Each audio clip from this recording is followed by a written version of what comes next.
안녕하세요. 트러스데이 주식 마스터입니다.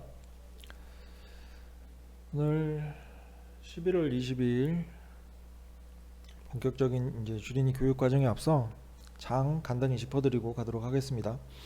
오늘 지수는 많이 올랐어요. 코스피, 특히 코스피 지수가 많이 올랐는데 이는 반도체 대형주 삼성전자, 하이닉스를 필두로 해서 그 소부장, 반도체 소부장도 강했었고, 이는 지난주 금요일이었죠. 지난주 금요일에 뭐 시티나 에버코어 등 외국 기관에서 내년 반도체 업황에 대한 긍정적인 전망을 내놨어요. 이 부분도 작용을 했고, 이제 기저에는 반도체 이제 D램 가격이 바닥을 통과하고 있다는 그런 인식, 그리고 필라델피아 반도체 지수도 최고점을 향해 가고 있고, 뭐 지난주에 또 관련 종목이죠. 마이크론이 7.8%대 급등을 했었고, 또 국내 시장에서는 무엇보다도 이제 이재용 삼성전자 부회장이 미국을 방문하면서 파운드리 확대 투자 관련 모멘텀이 가장 주요하게 작용했던 것으로 보입니다. 보시면 아시겠지만 외국의 투자자도 그렇고 기관, 금융투자, 연기금까지 코스피 대형주이죠. 특히 반도체나 뭐 자동차 대형주 위주 매수세 유지하면서 지수는 많이 올랐어요. 코스닥은 떨어졌지만 코스피는 많이 올랐고, 그럼에도 불구하고 이제 대형주가 오르다 보니 지수는 견조했지만 하락 종목이 더 많은 시장 흐름. 약간 개인 투자자분들 반도체 섹터 없으셨던 분들은 소외감 느끼셨을 수도 있을 거예요. 그리고 특히나 요즘에 강세를 보였었던 코스닥에서 이제 게임주나 메타버스, NFT 관련주의 차익 실현 매물 출회되면서 이 부분 이제 고점에서 들어가신 분들은 많이 손실을 보셨을 것 같고, 이제 앞으로가 중요한데, 앞으로 대응이 중요한데, 반도체 같은 경우에는 일시적인 반등으로 끝나지 않을 거라는 게 중건가 중론이고, 저도 그렇게 생각해요. 왜냐면 업황 개선 전망이 속속들이 나오고 있고, 실제적으로 기간 조정, 가격 조정 많이 거쳤어요. 기업 펀더멘털에 비해 이제 주가가 많이 하향돼 있던 게 사실이고, 본격적으로 이제 반등에 나서는 흐름인데, 지금 시장 자체가 일평균 거래대금 감소하고 있고, 수급적인 측면에서 오늘 같은 경우는 외국인의 순매수세가 유지됐지만 환율을 보시면 아시겠지만 1180원 중반이에요. 이게 1190원대로 올라갈 거라는 전망도 있고, 그러면 외국이 수급 여건 악화되면서 또 이제 수급적인 측면에서 가는 종목, 가는 섹터만 가게 될 가능성이 높은데, 이때 뭐 반도체만 오늘 강세를 보였던 반도체 섹터나 자동차 섹터 이 부분만 가게 될 수도 있고, 혹은 대형주 이제 강세를 보였기 때문에 그 오늘 이제 과대 낙폭을 보였던 개별 중소형주가 이제 반등에 나설 수도 있는데, 수급이 약하다 보니까 대부분의 이제 시장의 개별 종목들이 대부분의 종목이 오르기보다는 일부 종목, 일부 섹터만 오르는 현상이 당분간은 지속될 거라고 보여져요. 그래서 이런 시장에서는 뭐 오래 끌고 가는 기보다는 그 단기에 형성되는 테마나 강세를 보일 섹터에 미리 들어가 있거나 단기 트레이딩 접근이나 이게 유효할 수 있거든요. 안 가는 종목 들고 계시다가 이제 손실폭 확대되는 마이너스 10%였던 게 금방 20-30% 가 있고, 그런 흐름 보일 수 있습니다. 그래서 대응 잘 하셔야 되고, 전망은 전망일 뿐이에요. 시시각각 변하기 때문에 누가 빨리 그나마 이제 정확하게 대응을 하느냐에 따라서 계좌 수익 달라질 거니까, 이런 부분 잘 대응 안 되시고, 어떤 sek터가 앞으로 강세를 보일지 뭐 잘 감이 안 오시는 분은 언제든지 저희한테 도움 요청하시기 바랍니다. 그러면 간단히 이제 시황 짚어드렸고, 오늘 이제 종목 자료만 빨리 할게요. 오늘 이노뎁 상한가 터치했죠. 이 종목도 25,000원 아래로 진입한 종목인데 한 30% 후반 40% 가까이 하는 수익 냈습니다. 하루에 한두 종목씩 드리고 있고, 이제 누적 수익률이나 안 가는 종목에 대해서도 전부 다 오픈을 하고 있고, 승률 80% 이상 유지하고 있고, 누적 수익률 1000% 돌파했습니다. 이는 이제 안 가는 종목, 손실 구간에 있는 종목 손실률까지 다 상기한 수치고, 저희 체험방에서는 투명하게 공개하고 있으니까 언제든지 확인하고 싶으신 분은 저희 체험방에 와서 직접 확인해 보시길 바랍니다. 그럼 이제 본격적으로 교육 시작할게요.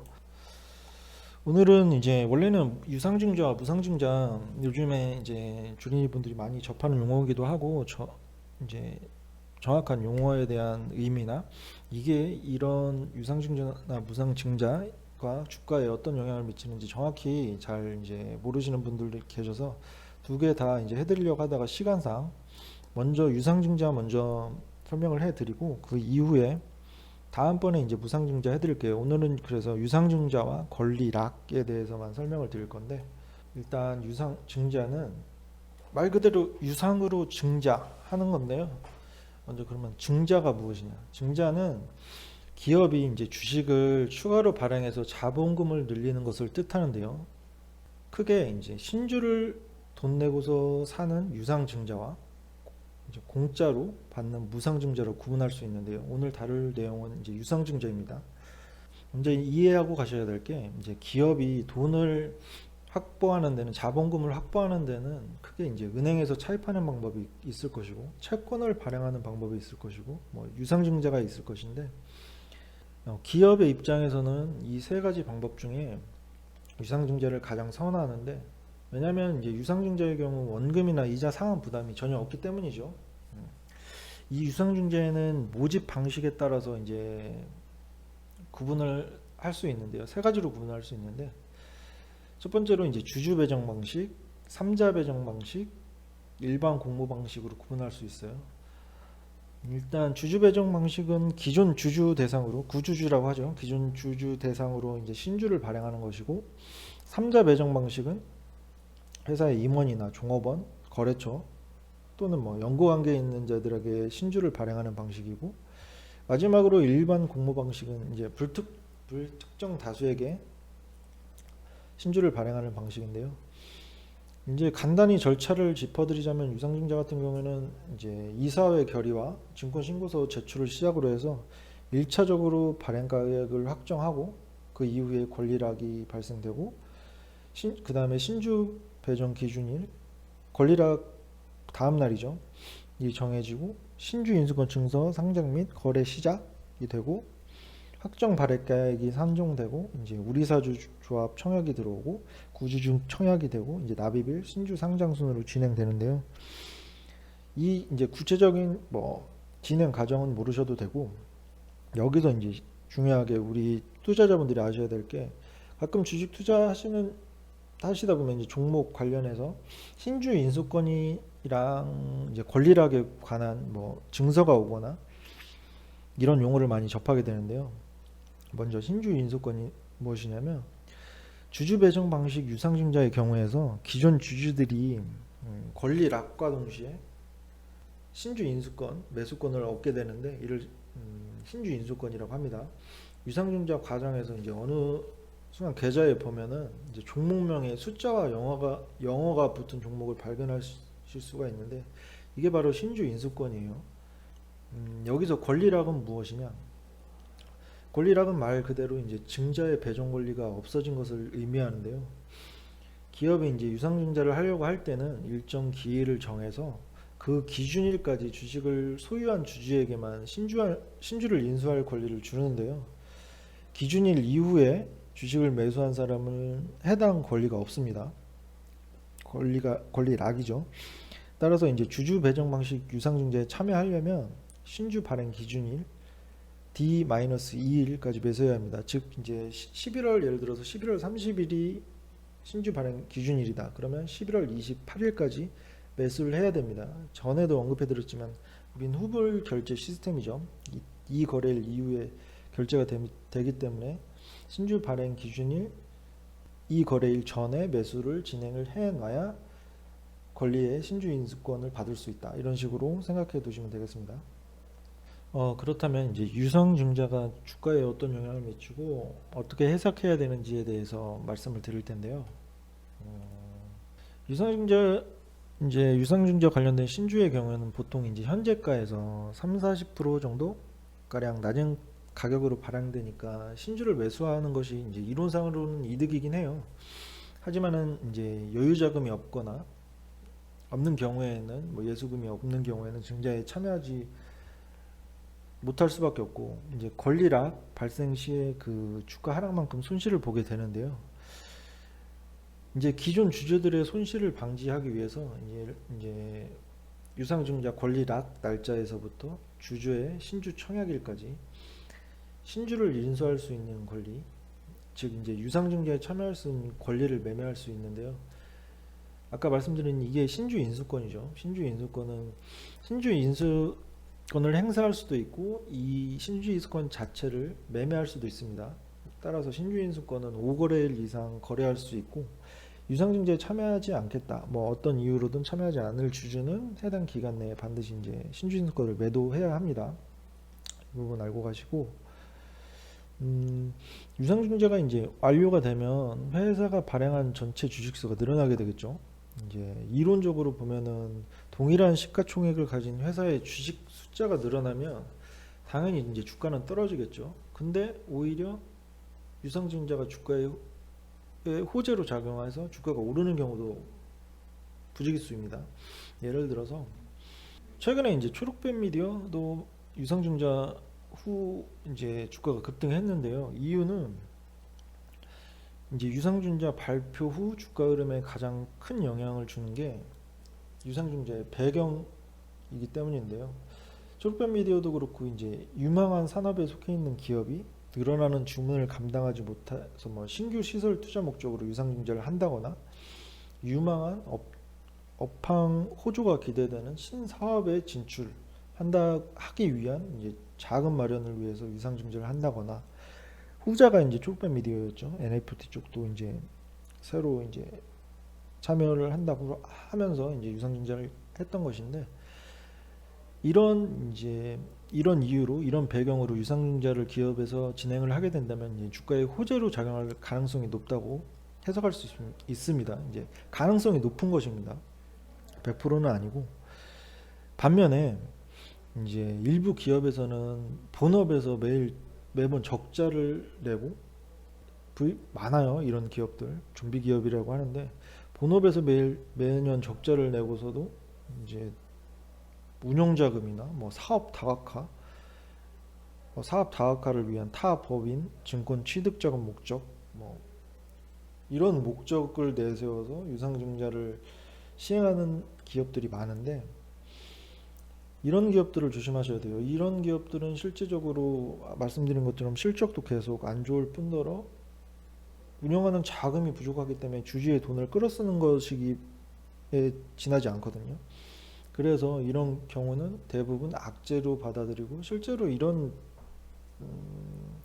이유로 유상증자하는 경우가 앞서 말씀드린 호재로 이제 작용되는 뭐 신사업 진출이나 뭐 신규 시설 투자 목적, 뭐 이런 목적보다 뭐 운용자금, 타 법인 증권 취득, 사업 다각화를 위해서 뭐 이런 목적으로 시행하는 경우가 많아서 대부분 유상증자라고 하면 이제 악재로 받아들이는 경우가 많아요, 시장에서는. 근데 다시 한번 짚어드리지만 다릅니다.